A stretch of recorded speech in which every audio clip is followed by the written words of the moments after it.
Good evening. Can everyone see me all right?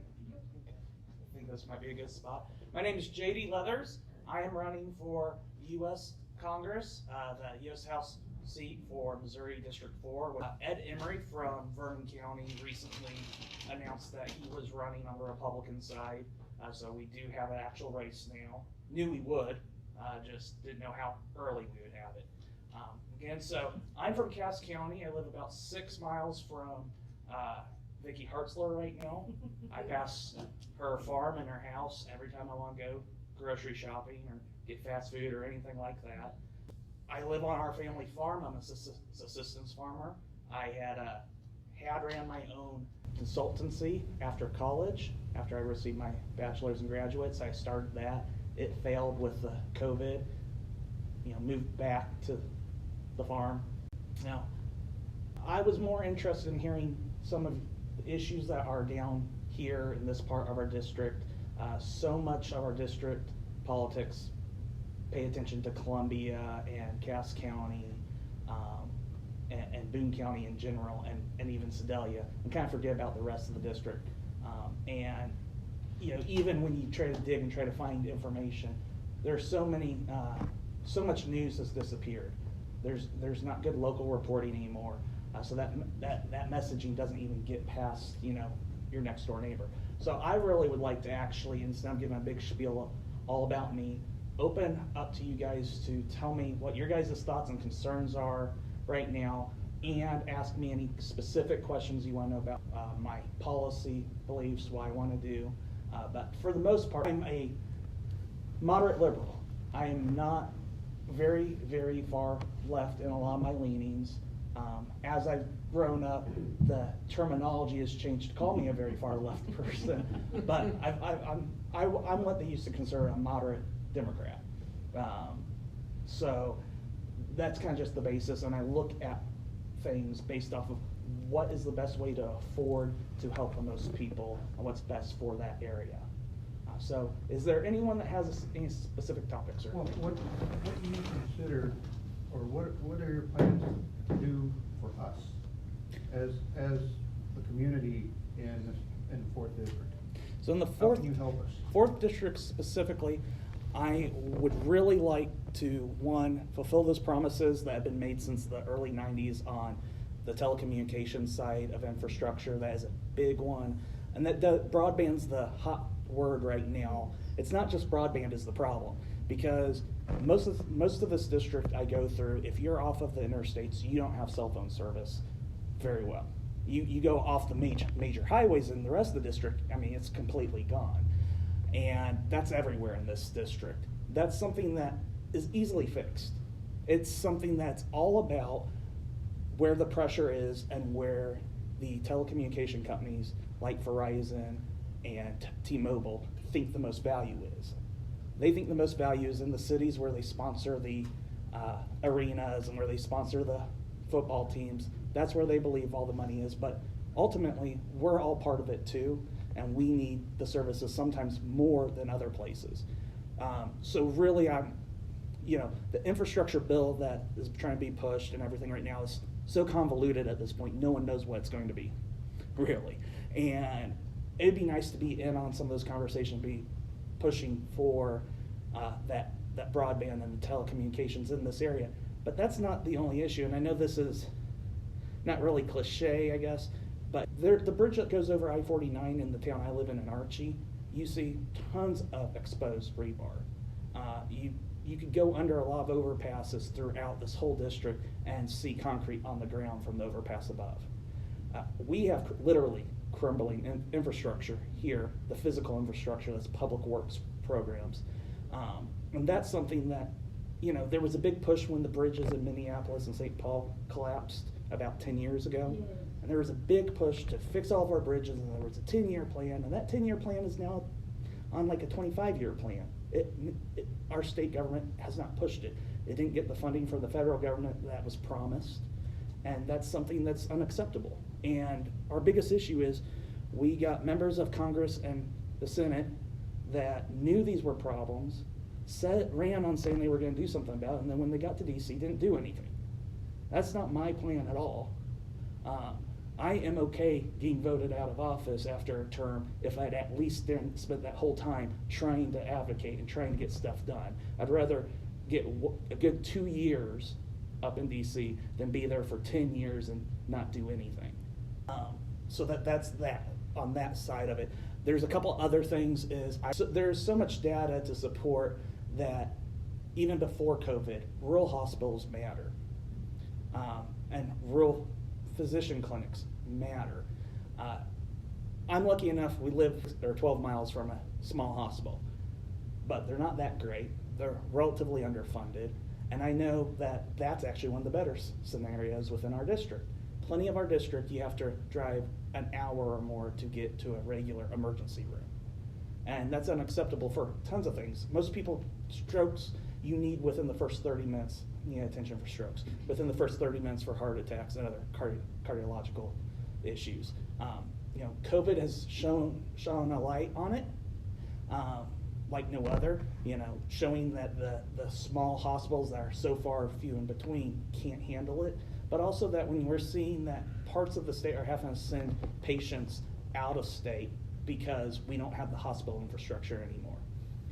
So that is a major thing that needs to be fixed.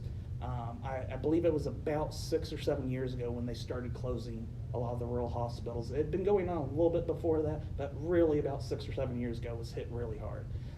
So there's just so many issues, but those are kind of the 3 real big things that we don't have time to wait and talk about it anymore. It needs to be fixed. It needs to be fixed in the next 2 years. And I don't have all the answers. I have some ideas of what might help and ways to go about it. So for people under 30, it wouldn't matter if there was 5 newspapers coming out of Osceola right now. They're not going to read it. They won't buy them. They won't read them. So those are people that it's completely internet web-based. Yes. I mean, not like Obama. I don't think I have the same type of charisma that he has. I don't think I'll ever will. It's an ambition to be able to inspire that hope and inspire people to come out and advocate on your behalf also. That's a great ambition to strive for. For the under 30s, it's really focusing, trying to understand what grabs their attention and speak directly to them that way, but they're not the only ones. One is we do need more local news. We need it brought back. Kansas City Star and my county paper were both bought out, and they closed down the county paper. Our last issue was a week and a half ago, and it had already been basically just a smaller copy of the Kansas City Star. So our county doesn't have any real newspaper now. We actually have a lot of yellow journalism going on, tabloid type papers from different parts being sponsored by different groups that have certain views. One of my things is actually going out and being out there. I noticed previous campaigns, you didn't have as many people, who were running that actually went out through the whole district. So my focus when running, at least, is to be out everywhere that I can possibly be.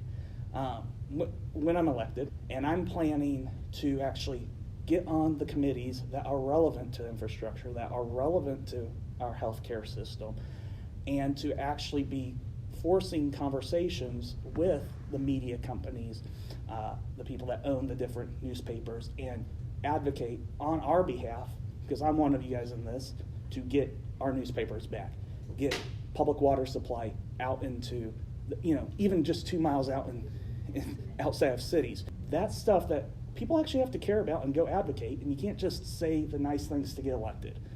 You have to follow through. That's my biggest difference is I plan to follow through when I say I'm doing these things.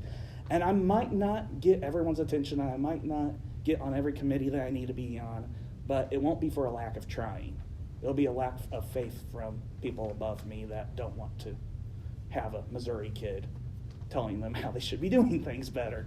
I mean, that's what it comes down to. But we're Missourians. The buck does stop in Missouri, and we also demand that we're shown things, and we want the evidence, but we're not going to take no for an answer all the time, and we're not going to sit there and just let the rest of the country walk all over us. And that's the thing is, the rest of the country walks all over us right now because of who's representing us.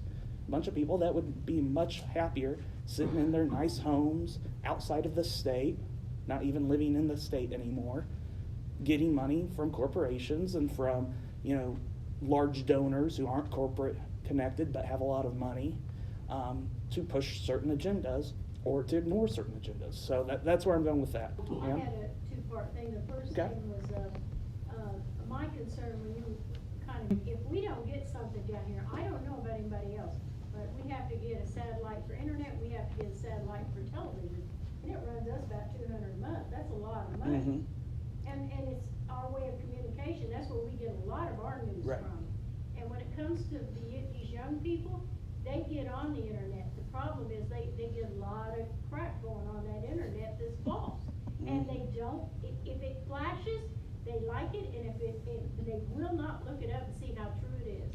And the only way, and I would like to see more done about the news that's allowed on internet and on televisions. If it's a lie, it shouldn't be allowed to be on there. I don't care. I believe in free speech, but not if it's a blatant lie. I don't want a bunch of lies. If people come and try to sell me something and it's a lie, they can go to jail. That's misrepresentation. So I think that we need to do more, in my opinion. So I got great points on all that. My office runs off of Verizon data, and my home runs off of HughesNet, if you've heard of that one, satellite. And it's slow, and it's annoying. And I sit there, and earlier today I was like, I can get this done in 5 minutes. It took 20 because of just upload and download time. So that is a big issue.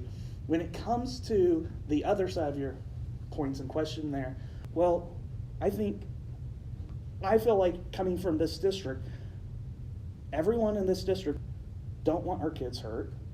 They don't want that miseducation coming from it. I mean, and I hear it from both sides. Anyone else with anything specific or anything I need to know from these kind of 3 counties in this area? Are you on Facebook, Twitter, I Instagram, am. all those? And actually, I was going to have my treasurer come and talk a little bit here for a couple moments about the fundraising side of stuff. But you can find me, my web address is www.votejd.com. Of course, that links to everything. But I am on Facebook and Twitter, and it's at MO4, the number 4, JD. So at Mo4JD. And there was a mention on newspapers and stuff. This is going to be a very hard election cycle in Missouri with many issues, but specifically, we don't have newspapers anymore. I can't go to every county and buy an ad out in a local paper. They just don't exist anymore.